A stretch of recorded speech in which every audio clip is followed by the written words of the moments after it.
The big result today regarding the race for the top four, and it was a dream result for Manchester United. Leicester 1-0 up, cruising. Looked like they were going to get the 3 points, and they just completely and utterly capitulated in the second half.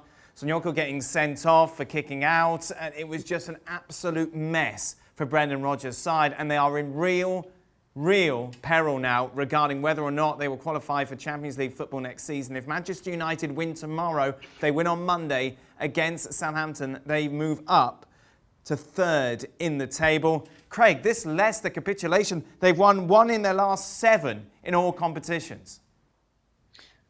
Yeah, and it wasn't a great weekend for West Ham and Watford, actually, in the end, which it looked like it was going to be a great weekend for them, and it turned out not to be with that ridiculous result, because Bournemouth have been poor as well. I mean, they really have been cannon fodder of late, apart from that Tottenham game, but we've talked about Tottenham. Look, Leicester have lost their mojo. There's no doubt about it. They look fallible at the back. They haven't dominated in the middle of the park like they did early in the season, where they were very flexible in there with Ndidi and Tielemans. And the wide players with Perez and when he plays, and on the other side, my name escapes me at the moment, but the wide players are Ashley Barnes, Harvey Barnes. They were always a real threat, getting on the front foot. And when they weren't a threat, Vardy was really killing teams in behind.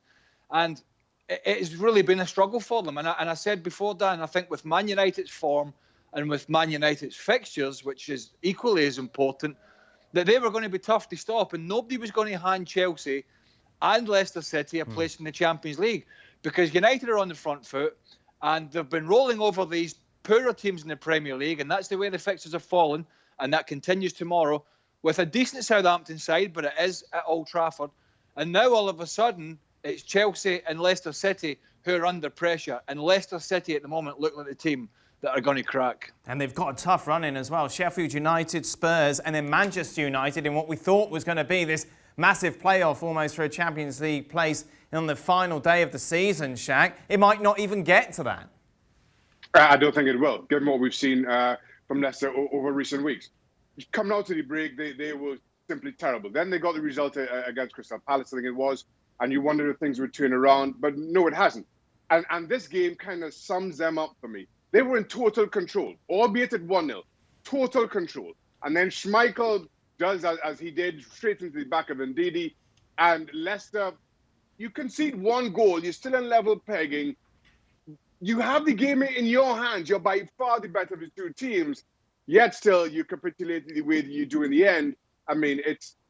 And as you say, given the running that they have, you're looking for a positive result for Leicester to build on. But you get that, you get the exact opposite. I think it has a damaging effect. I'm not sure how they get it back together. And as you rightly say again, Dan, in a few days, they may be outside the top 4, looking for results, looking for favours, when they're not doing themselves any. What was Schmeichel doing, Shaq? Was that just complacency? I don't know. Listen, his distribution has been good. He's been simply outstanding for Leicester for quite some time. But that was just a poor ball. And the weird thing about it is, it wasn't mishit. He struck that as cleanly as he could have hoped. Almost too cleanly, because indeed he didn't have time to get out of the way. So I have no idea what he's looking at, what he was trying to do, but he hit it as he wanted to, and it was just off. That's all I can offer. It was off. Final word on what's going on in the Premier League. Jules, just to confirm, as we go to broadcast, we're still awaiting the decision from the Court of Arbitration regarding Manchester City's suspension from the Champions League. Rumours over social media over the last 3 or 4 days have suggested that ban will be lifted. Yes, that's right. Although, as Gab Marcotti keeps telling me and texting me, like, no one knows. It's impossible to get any leaks, any idea, nothing. We saw Pep Guardiola being very, very confident. I thought super confident that the ban will be lifted. I don't know, again, I don't think City know anything, but if they do, and if that's the outcome, then good for them and they'll be very happy.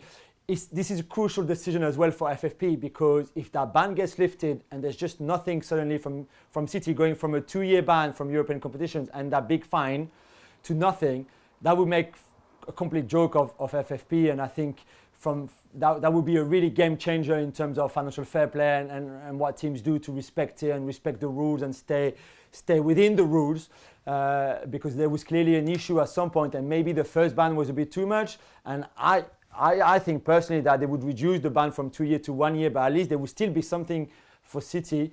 But if there's nothing at all and if it's completely lifted, then that would be wonderful news first for City. But then I wonder how that would leave the financial fair play. Be sure to add Craig to that WhatsApp group with you and Gab discussing financial fair play. He would love it. He's gagging for it. Just a reminder, we will be discussing that decision on the next edition of the show. Be sure to join us. Thanks so much for watching ESPN on YouTube. And for more sports highlights and analysis, be sure to download the ESPN app. And for premium content and live streaming, subscribe to ESPN Plus.